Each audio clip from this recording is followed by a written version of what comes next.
Gracias a la OMPI, gracias a Panamá por recibirnos para hablar de un tema que, debo decirlo personalmente, para mí es por demás importante y atractivo hablar en el país y en cualquier otro foro, pues de hecho que es algo que me emociona. El Tratado de Marrakech, debo mencionar que para los países de nuestra región es algo que nada contencioso, la verdad. Y de hecho, el mirar a algunas personas de las que nos encontramos en esta sala, con las cuales compartimos todo el proceso de negociación, las largas negociaciones, mirar, por ejemplo, y ahora que preparaba algunos documentos y les voy a presentar aquí algunas gráficas de todo este proceso que fue por demás, yo diría, emocionante, y el resultado y ahora la implementación, pues de hecho es mucho más prometedora.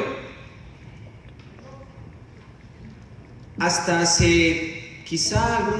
un par de décadas se había mencionado que el derecho de autor está enfocado solamente a la protección, y básicamente, si es que nos fijamos un poco en la doctrina que existía hasta hace un par de décadas, estaba enfocada solamente a la protección. Existía muy poco trabajo, muy poco desarrollo académico respecto de cuál era la función que tenía el derecho de autor. Era fijado prácticamente como una meta. La propiedad intelectual, los derechos de propiedad intelectual habían sido vistos como aquel lugar al cual debían llegar las creaciones.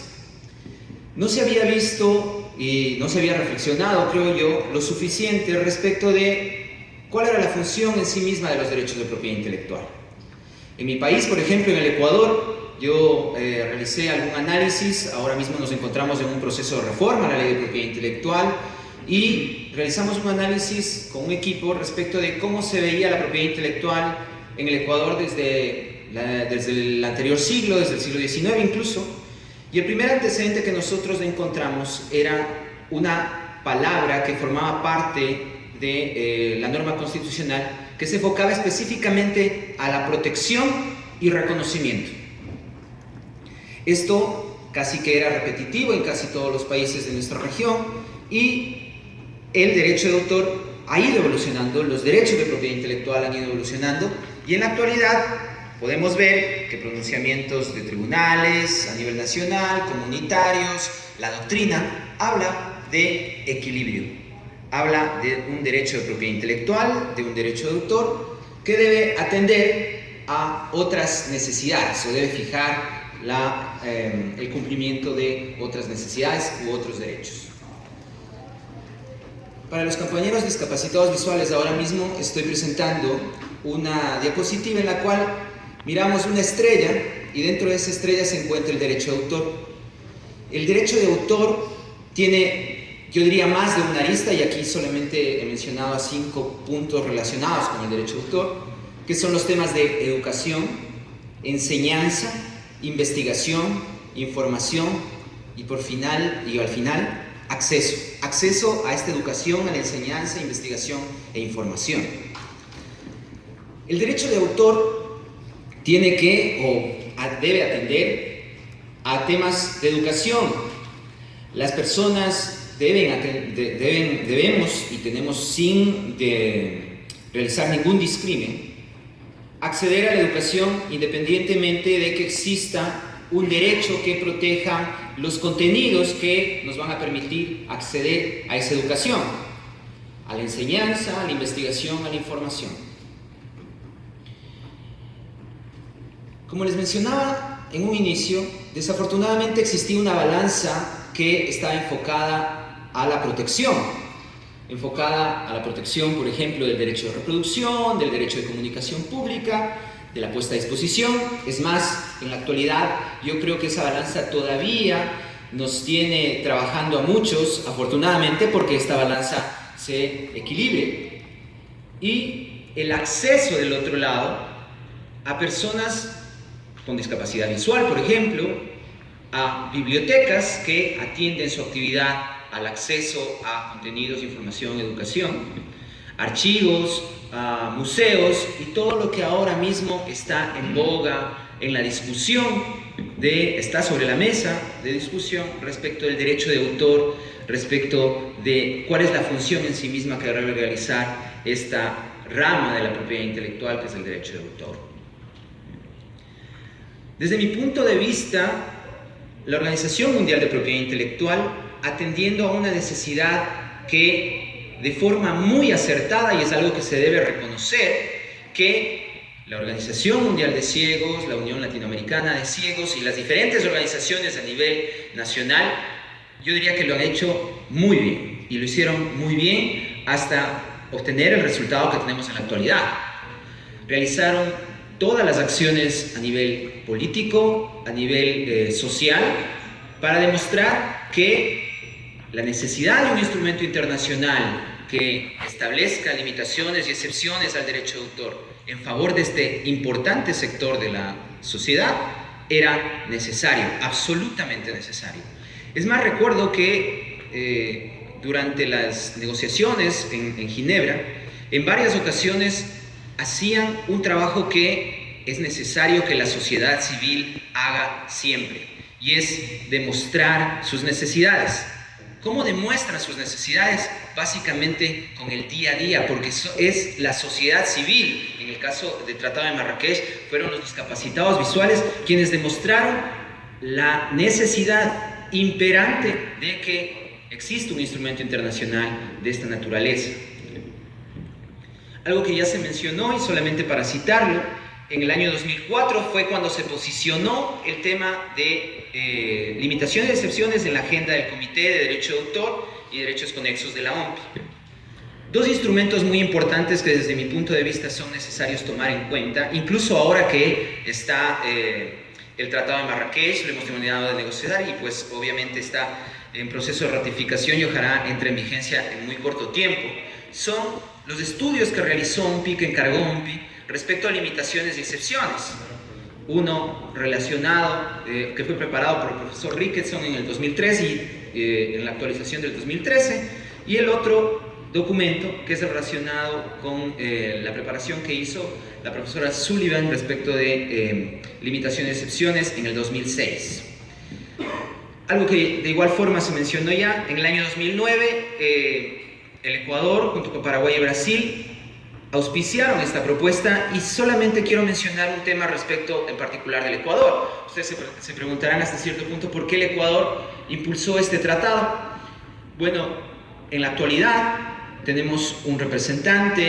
del Ecuador, el ex vicepresidente, quien para la época era el vicepresidente de la República. Es una persona con discapacidad, y en la actualidad el Ecuador tiene una política muy importante en cuanto a inclusión a todo tipo de discapacidad. Es más, justamente hace pocos días, una semana, estuvimos con Heidi en la Secretaría Técnica de Discapacidades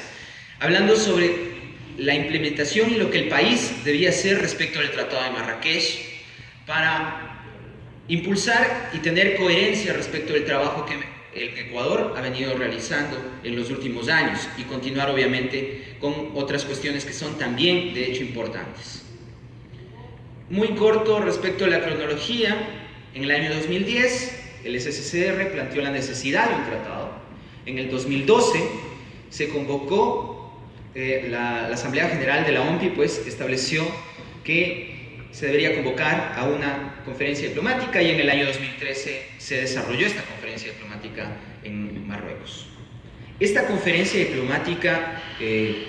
fue, yo diría, muy intensa, muy abierta. Afortunadamente contamos, yo creo que con los instrumentos y las personas que de varias delegaciones pues nos llevaron a un buen puerto, nos llevaron a un excelente resultado. Y cuando trabajábamos en los diferentes argumentos, documentos que debíamos preparar para la conferencia diplomática, recuerdo que con la delegación del Ecuador mencionábamos algunas cosas como puntos que no debíamos negociar, puntos los cuales se debía negociar, algo que podía o no suceder, y afortunadamente yo creo que en gran proporción este instrumento internacional responde a la necesidad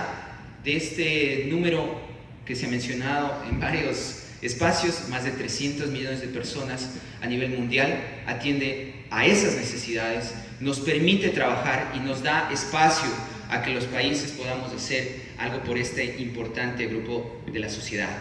Recuerdo esta gráfica, y no sé si es que alguno de las personas que estuvimos en Marrakech recuerdan, cuando el trabajo de la sociedad civil fue tan fuerte que, y para los compañeros discapacitados visuales, en esta gráfica tenemos algo que para mí fue muy significativo y creo que marcó un quiebre importante en las negociaciones. Y fue que la Unión Mundial de Ciegos, en cada uno de los lugares en los que nos sentábamos los delegados de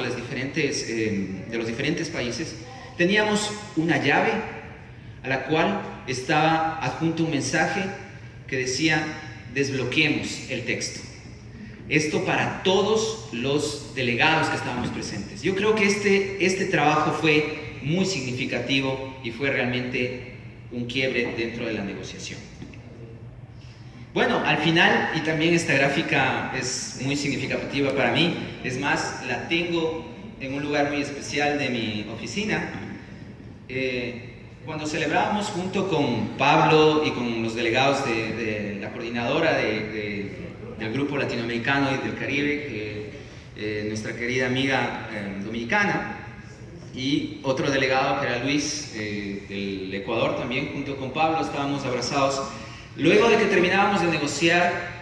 la última parte que quedaba dentro del texto, y creo que fue un tema muy emocionante para todos quienes estuvimos ahí. Esta es la pregunta, y yo diría que estamos frente a una competencia bastante sana, dentro de la cual mi país, el Ecuador, se encuentra. Existen 17 países, el último fue Chile, durante el Comité de Derecho de Autor, hace un mes y días más, el 10 de mayo, depositó el instrumento. Y junto a esto están, bueno, y en esta carrera, como les decía, nos encontramos también el Ecuador, está Panamá, están Honduras y Guatemala. Y creo que todos estamos corriendo por llegar a estar dentro de los 20. Porque el Tratado de Marrakech, a diferencia de otros tratados, yo creo que acertadamente, incluyó un número que es bastante accesible y en el cual la región es importante. Mencionar una cuestión, y para ir cerrando por respeto al tiempo, el papel que cumplió Latinoamérica en el desarrollo del Tratado de Marrakech, de las negociaciones, fue muy importante. Yo creo que de igual forma, ahora, nosotros, Latinoamérica, la región, debe dar muestras de que la implementación de este tratado, que el resultado de este tratado realmente debe ser impulsado por nosotros, para demostrar al mundo que acá se hacen las cosas y se hacen las cosas bastante bien. Decir adicionalmente y agradecer a los países que impulsaron junto con nosotros este tratado, y ojalá y en pocos días, en pocos meses, tengamos vigente el Tratado de Marrakech, que demuestra que cuando las cosas se pueden hacer o se quieren hacer, se pueden hacer en beneficio de la colectividad y de la sociedad en el mundo. Muchísimas gracias.